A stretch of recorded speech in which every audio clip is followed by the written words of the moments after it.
دیوبند، اسلام کے غم خوار ہے علماء دیوبند۔ اللہ کی تلاش میں جا اپنی بیچ کر، اللہ کی تلاش میں جا اپنی بیچ کر،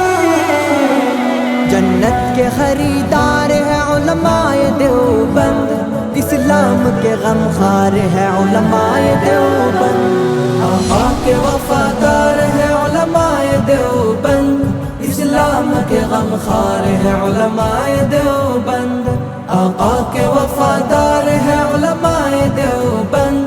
اسلام کے غم خوار ہے علماء دیوبند۔ کفار جانتے ہیں کہ اسلام کے آگے، کفار جانتے ہیں کہ اسلام کے آگے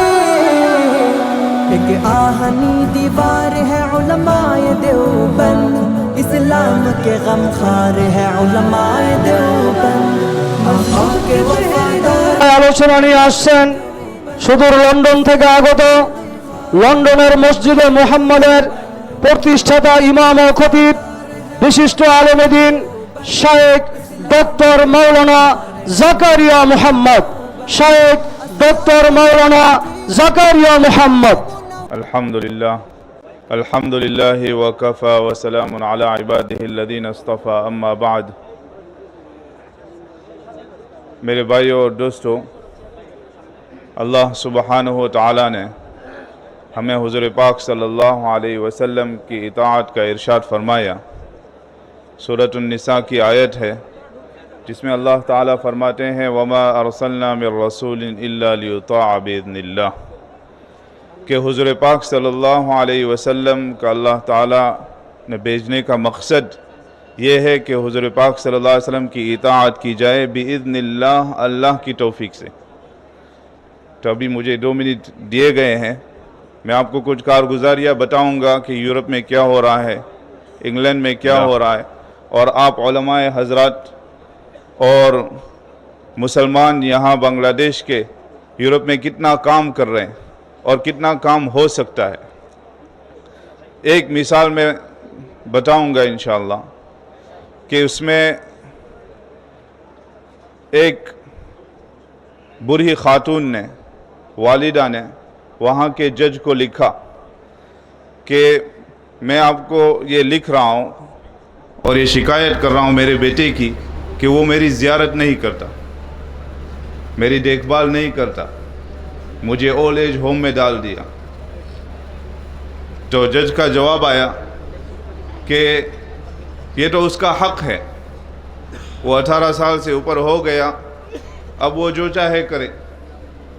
یہ جو ترقی یافتہ قوم جو ہم سمجھتے ہیں یا کہتے ہیں، یہ ترقی یافتہ نہیں ہو سکتی جب تک کہ حضور پاک صلی اللہ علیہ وسلم کی اطاعت نہ کر لے، جب تک کہ حضور پاک صلی اللہ علیہ وسلم کے لائے ہوئے قانون پر عمل نہ کر لے۔ قاضی عیاض رحمۃ اللہ علیہ اپنی کتاب الشفا میں فرماتے ہیں کہ وہب ابن منبہ رحمۃ اللہ علیہ نے کہا قرأت 71 کتبا ووجدت فیہا، میں نے 61 یا 70 سے زیادہ کتابیں پڑھی اور میں نے اس میں یہ مقولہ دیکھا کہ ان اللہ تعالی لم یعطی جمیع الخلائق من بدء الدنیا الى نہایتها، کہ اللہ تعالیٰ نے ساری خلقت جو پیدا کی ہے، جب سے اللہ تعالیٰ نے خلقت شروع کی ہے اور جب سے یہ انتہا پر پہنچے گی قیامت کے دن، ان سب کے عقلوں کو ایک جگہ جمع کیا جائے اور حضور پاک صلی اللہ علیہ وسلم کی دی ہوئی عقل اور انٹلیکٹ اور جو وحی ان کے اوپر آئی ہے ایک جگہ جمع کی جائے، تو یہ ساری عقل مثل حبۃ من الرمل، یہ صرف ایک ذرہ ہو جائے گا پورے صحرا کی بنسبت، اور حضور پاک صلی اللہ علیہ وسلم کی عقل ان سب سے زیادہ ہے۔ تو یہ جو انٹلیکٹ حضور پاک صلی اللہ علیہ وسلم نے، یہ جو ڈائریکشن ہمیں دیا ہے، حضور پاک صلی اللہ علیہ وسلم نے ہمیں ایک نہج پر ڈالا ہے، ہم کوئی ترقی نہیں کر سکتے جب تک کہ اس نہج پر نہ پہنچ جائے۔ تو میں یہ کہہ رہا تھا کہ اس خاتون نے، جج نے جواب دیا کہ یہ بندہ آزاد ہے، 18 سال کی عمر ہو گئی، وہ کچھ بھی کر سکتا ہے۔